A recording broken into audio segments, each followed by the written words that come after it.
অসমৰ জাতীয় সংগীত লক্ষ্মীনাথ বেজবৰুৱাদেৱে লিখিছিল।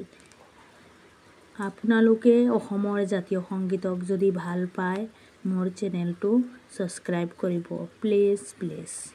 এতিয়া গাই শুনাই আছোঁ। মোৰ আপোনাৰ দেশ, মোৰ চিকুনি দেশ, এনেখন শুৱলা, এনেখন সুফলা, এনেখন মৰমৰ দেশ, এনেখন মৰমৰ দেশ।